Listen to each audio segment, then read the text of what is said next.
சீமான் மேல நான் கொடுத்த பாலியல் வழக்க குவாஷ் பண்ண சொல்லி சீமான் வந்து ஹைகோர்ட்ல ஒரு வழக்கு போட்டிருந்தாரு. அந்த வழக்க வந்து விசாரிச்ச நீதிபதிகள் வந்து அது ஒரு பாலியல் வழக்கு, அதை வந்து குவாஷ் பண்ண முடியாது, அதை வந்து விசாரணை பண்ணி என்ன அப்படின்னு அதுக்கு காவல்துறை நீதி வழங்கணும் அப்படின்னு ஒரு ஆர்டர் பாஸ் பண்ணியிருந்தாங்க. நீதிமன்றத்துக்கு என்னோட நன்றியை தெரிவிச்சுக்கிறேன். என்னோட முழு ஒத்துழைப்பு நீதிமன்றத்துக்கு இருக்கும் அப்படின்று இந்த வீடியோல நான் தெளிவுபடுத்திடுறேன். இந்த இன்டர்ம் ஆர்டர் இப்படி வந்த உடனே நாம் தமிழர் கட்சியோட சாட்டை துரைமுருகன் ஒரு காணொலி போட்டிருந்தான் போல, இந்த மாதிரி விஜயலட்சுமி ஒரு மனநோயாளி அப்படின்னு சொல்லிட்டு.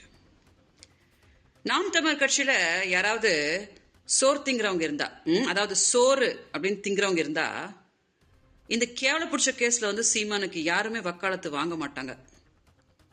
ஏன்னா நானும் சீமானும் வாழ்ந்த காலகட்டத்தில் சீமானு கூட சாட்டை துரைமுருகன்லாம் எவனுமே கிடையாது, கட்சியே கிடையாது. என்ன ஆச்சு அப்படின்றது எனக்கும் சீமானுக்கும் மட்டும்தான் தெரியும். ஸோ இன்னைக்கு வந்து நீ என்னை மனநோயாளின்னு சொல்லிக்கிறியோ, நீ என்னை வந்து பைத்தியம்னு சொல்லிக்கிறியோ, எனக்கு எந்த பிரச்சனையும் இல்லடா சாட்டை துரைமுருகன். நீ எல்லாம் பண்ற பாத்தியா கொழுப்பு, அதுக்கு சீமான் அடிக்கிற அடிக்கு நீங்க எல்லாம் காணாமலே போயிடுவீங்க. இதே மாதிரிதான் சீமானுக்கு வக்காலத்து வாங்கின நிறைய பேர் நாம் தமிழர் கட்சியில இன்னைக்கு கட்சி விட்டே ஓடியே போயிட்டாங்க. அதனால நீ எல்லாம் எனக்கு ஒரு பிரச்சனையே கிடையாது.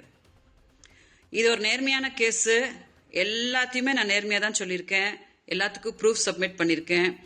காவல்துறை இதை நேர்மையா வந்து விசாரிச்சுட்டு இருக்கிறாங்க.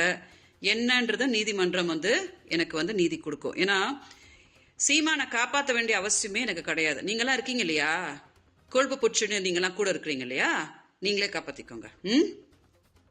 மீடியாவுக்கு தெரியப்படுத்திடுறேன், இந்த கேஸ் ப்ரூவ் ஆகும்போது அது எனக்கு தான் சாதகமா அமைய போது. என்னோட முழு ஒத்துழைப்பை நீதிமன்றத்துக்கு நான் அளிப்பேன் அப்படின்றத இந்த வீடியோ வாயில மீடியாவுக்கு தெரியப்படுத்துறேன்.